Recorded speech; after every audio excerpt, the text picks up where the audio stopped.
Welcome to the Dream Huge podcast, where we'll talk with real estate investors, entrepreneurs, business leaders, athletes, and more to inspire you with their success stories so you can work hard, never give up, and dream huge. And now, let's start the show.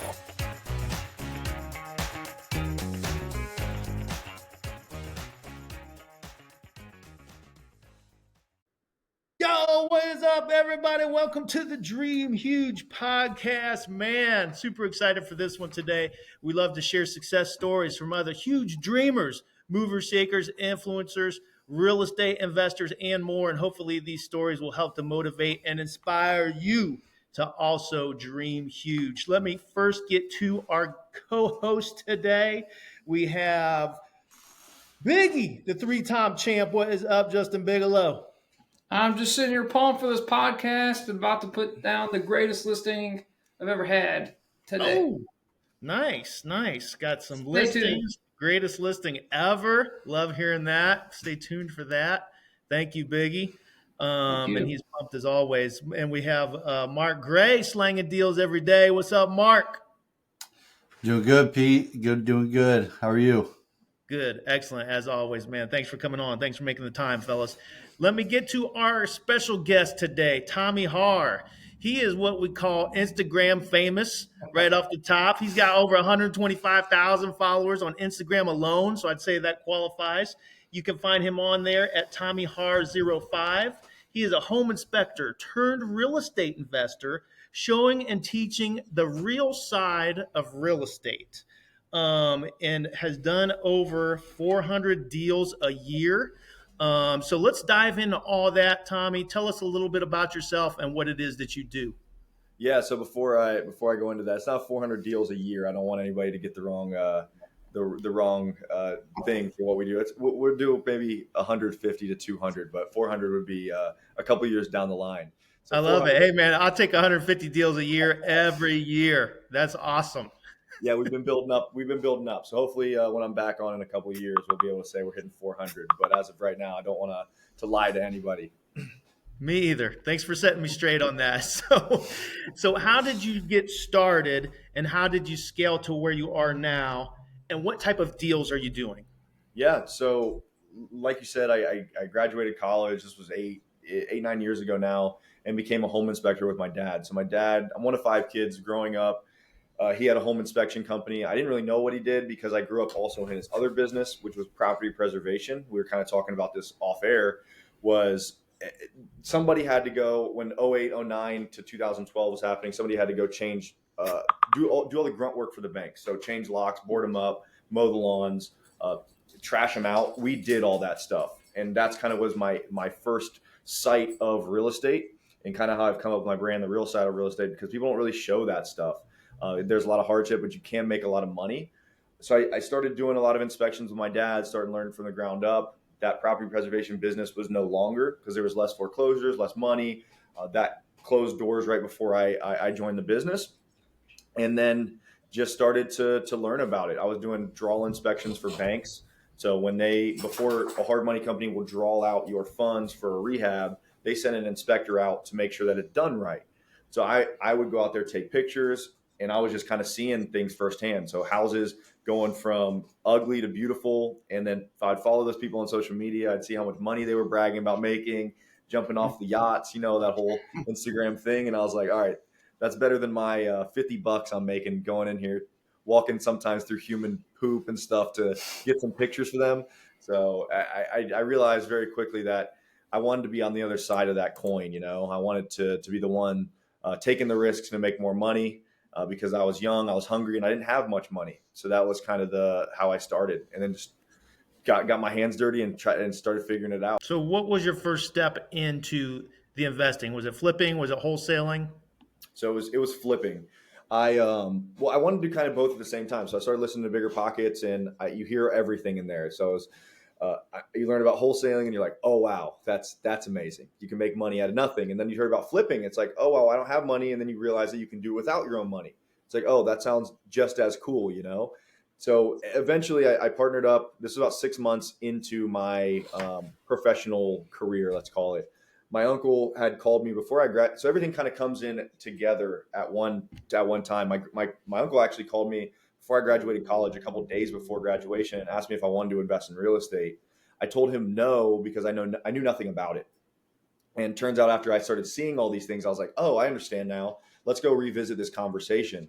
So we had that conversation again. He lives in Chicago. He wanted me to move out there to help start something. And my only caveat was, hey, we'll do it in Columbus. He used to live here. He's my mom's brother. So born and raised in Columbus. So he knows the landscape too. And we ended up buying a first flip. And you guys are from Mansfield. You maybe know Columbus a little bit. We bought a 4,000 square foot, 6 bedroom, 5 bathroom, little mansion in Bexley. So 100 plus years old.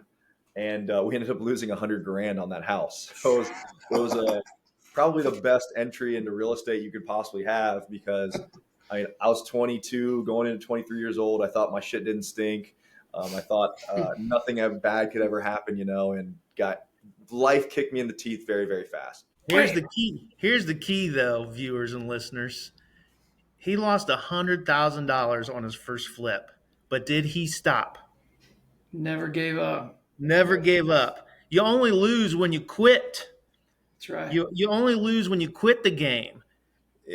We're all going to lose in this game, but you take those losses as lessons, right, Tommy? Absolutely. Yeah, that's the biggest thing. I mean, now as I've grown in our business, and over the last 6 years, we've done, like you said, over 400 deals. Now you learn from those lessons. You just try your best not to do them again. Or now that we've done so many and we have a little bit of financial cushion, we'll maybe take on those projects like that, because one, we know how to handle them properly. We know how to handle the contractors right. We don't overshoot our rehab anymore, or undershoot our rehab. We don't overshoot our ARV. We know what we're doing now. So when you're starting out, you want to really make sure that you're not biting off more than you can chew. So buy that 3-bed, 1-bath that needs a lipstick job in not the best neighborhood, but you know what it's going to sell for, rather than shooting for the stars. Because when you shoot for the stars and you miss, you may take a big hurt instead of starting off a little bit smaller. Okay, so how do you go from flipping one to flipping over 100 a year, 50 to 100 a year?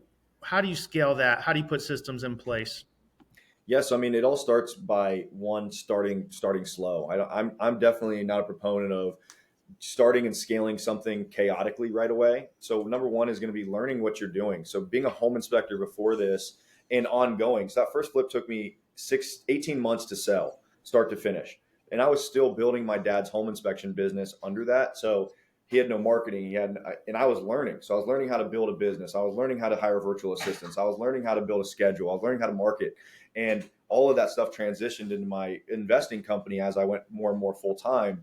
So making sure that, one, you're an expert in things, or you can hire and manage people that are experts. So setting the right expectations, building really good scope of work, because also, like I said in the beginning, we were doing hard money draw inspections. So I was seeing most of the real estate investors in Columbus, I was seeing their scopes.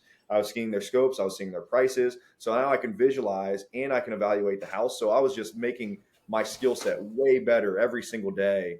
And as time went on, I'd take another one down one at a time, and then it turned into 2 at a time. And then we were like, okay, we want to build a real business out of this. How can I take my knowledge and, one, put systems to it? So the way we renovate houses now is it's very systemized. We use the same cabinets. We use the same granite, the same floors. We have 2 different finish packages, builder grade and high end. And we make that decision beforehand. And when we start, we go, and there's really no changes after that. And then just hiring the right people to put into that process. So I have a full-time project manager, a runner, and a virtual assistant in that business.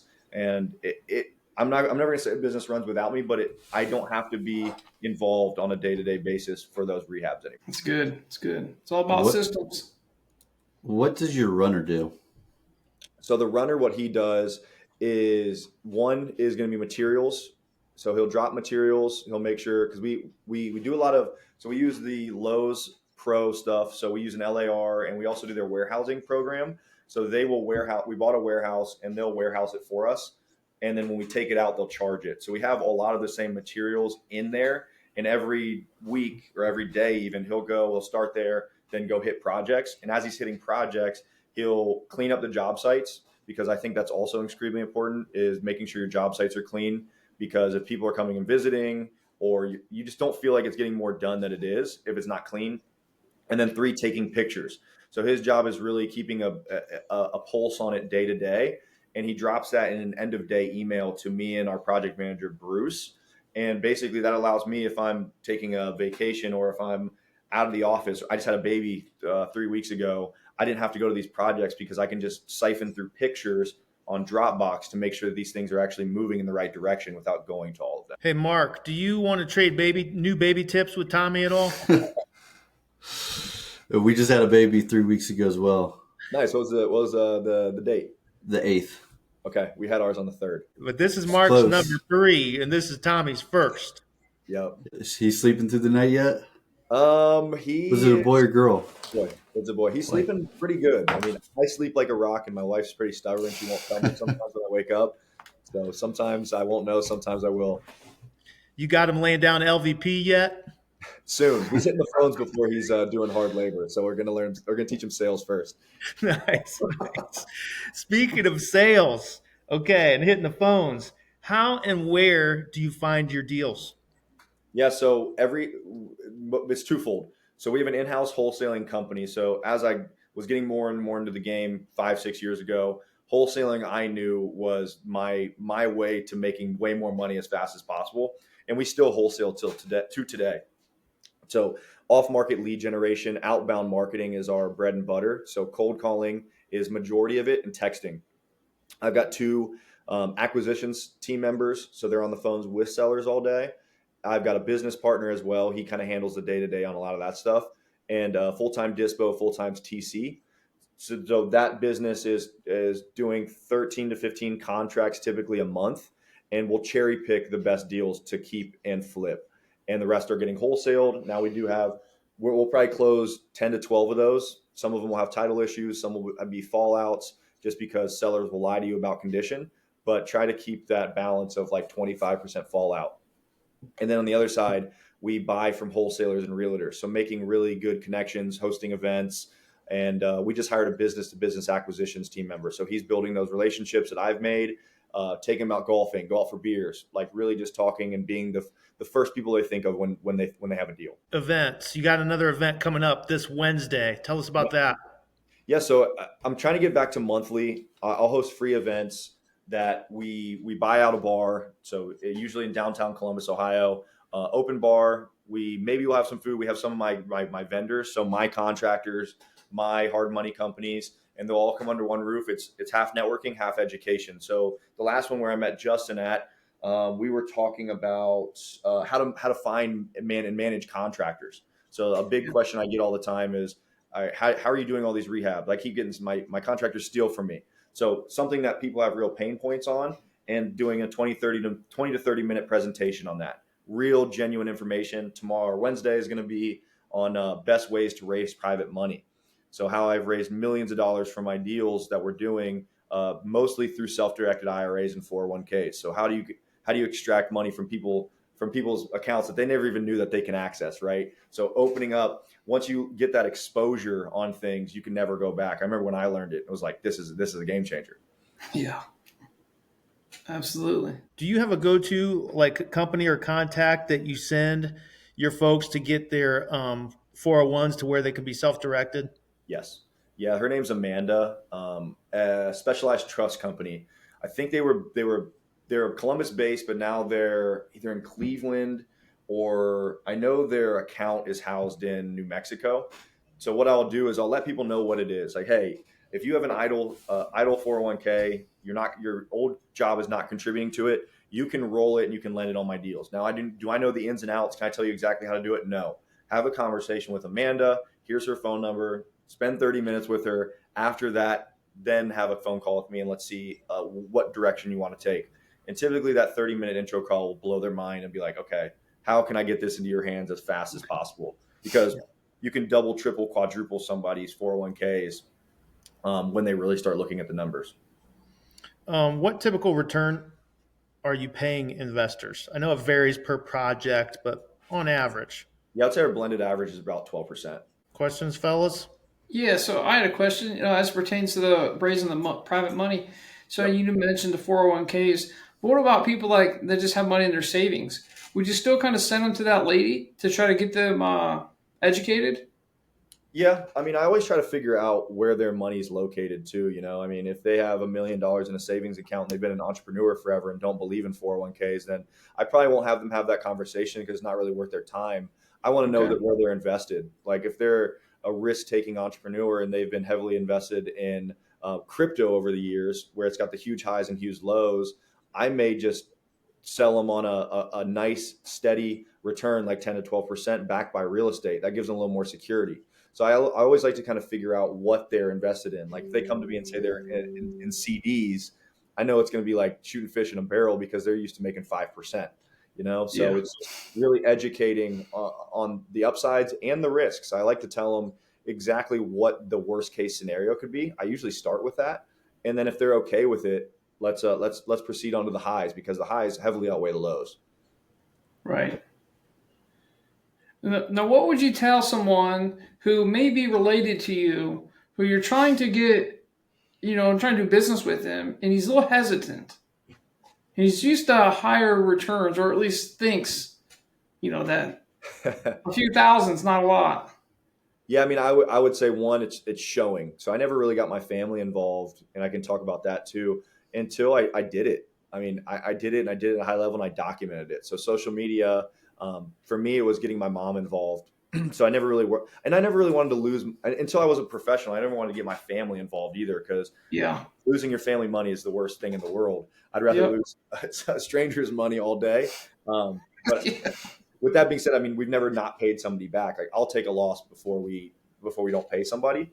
Right. And if it takes paying somebody more in the beginning to build that relationship, do it. Because if you're gonna Okay. make 50 grand on a flip and you're gonna pay them an extra 2 grand for that money, just set the Yeah. expectation up front of, hey, I'm gonna show you that this is worth it. I'll give you 14, 16%. But as I make you a boatload of cash and you do nothing and you see that you're making more, I expect this to hopefully go down to 12 to 13% in the future. Is that okay? And as long Okay. as you say that in the beginning, and then in 6 months when you revisit, or a year or two, it's not just like a crazy curveball. And they're like, "Oh well, I thought we always said this was going to be the number." Yeah. Okay. Yeah. So if you're listening right now, you know who you are. So Tommy he knows what he's talking about. He'll be So listening. he will be listening. We Yeah, still love you. I don't know a better investment, honestly. And I've been around the financial space. I studied finance in college. I mean, there's nothing with this much security. I mean, the worst case scenario is you take back an asset that's still discounted. So you foreclose on the Exactly. house, you take back an Right. asset that's discounted. So now there you might have a little bit of headache on like having to fix it up or contractors, but hopefully you can figure that stuff out. Right. Yeah. That's what I always thought. Like being the private money lender is like the golden goose because then if they fail, then I get the asset back. I have to I'm, fix it up, but I have the asset. I'm friends with a lot of these big like hard money DSCR lender type people now, and even a lot of big private they behind closed doors. Some of them are like, dude, I hope that these people default on their loans because I can take back these Yes. assets. And Right. the reason why banks are banks and they lend the money, that it's very insulated. So when I can't wait for the day that, I mean, I'm 29, about to turn 30. I can't wait till I have $10 million liquid, wherever it's coming from. And I can just lend money to people that I know, because the risk in these scenarios are, one, market. You can't ever change the market. It's going to do what it's going to do, but you can control a few things. And the risks are the operator. So the person that you lend to not knowing what they're doing, or they're bad with money. If they're Mhm. either of those two, they become inherently more risky as a person to lend to. So you just maybe jack your interest rates up a little bit, or monthly payments, or draws, right? Don't give them all the money up front. Make sure you're checking in on progress over time. So that right there eliminates a ton of risk when it comes down to it. So when I get extremely liquid, I'm going to be lending to my brother, I'm going to be lending to mentees, I'm going to be lending to people that I've taught, because that's Yeah. where the risk is involved. Right. Right. It's no different than the banks qualifying a regular FHA buyer. It's all about the risk. They're assessing them. Lucky for Exactly. you, they don't show up every month and see if you're going to pay your bill. Tommy, I feel like we got to get that light turned on behind you, though. Let's see. It usually gets a little glary. So that's Oh, there we go. That's better. we got that's Nice. our real side of real estate community. So it's our our brand. So every time I was making videos, I kept saying, because I realized that people weren't really talking about some of the things that was happening to me. One, the house, like not talking about the things that were happening. So, oh my God, we had a tenant that just didn't pay and we had to evict. Real side of real estate, that happens. I know every landlord I know has had evictions. Why is nobody talking about it? Why is nobody talking about losing money? Why is nobody talking about certain things? And it just started to come off at the end of the videos. And that's the real side of real estate. So as I was starting to build something, it was like, okay, this is something that I feel good about and can brand around as well. Love it, man. Real side of real estate. Yeah, especially for those new, this is advice for new investors. You may not make money on your first year if it's a buy and hold rental property, especially because oftentimes they're in rough shape. You're talking about you always pay back your investors, and those are probably more on short-term flip type things. I'm talking long-term buy and holds. That's kind of more of what I do. And we let folks know, like, hey, first year is going to be rough. You're gonna have to clean it up. You're gonna have to fix it up. You're gonna have to raise the rents. You might lose money your first year or two. Yeah. But we play things for the long game, and I will never lose in the long run. Yep.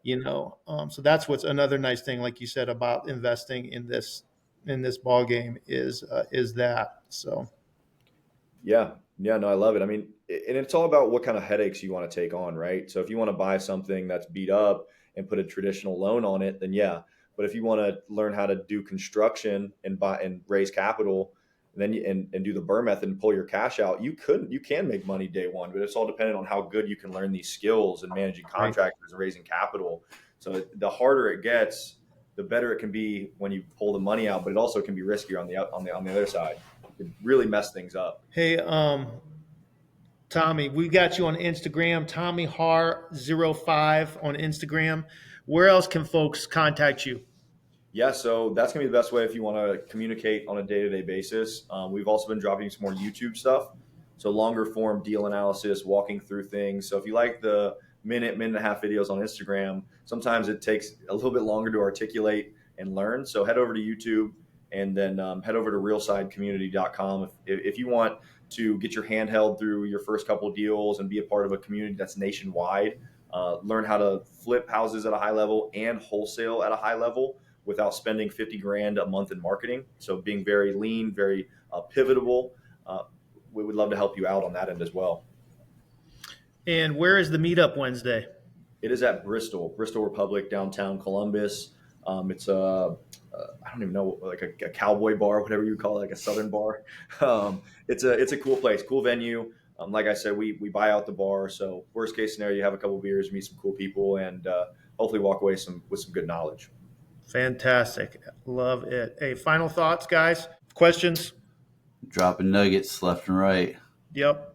Hope you people are listening. I would have to say, you got any other secrets or like random things that people kind of generally always ask you about? I mean, it's not, the business isn't as hard as you think, I mean, a lot of people glamify it online and they make it sound easy. Now, this business is not easy at all. It will make you lose a little bit of hair. There will be some stress involved, but I mean, from my standpoint, my whole family's completely changed now.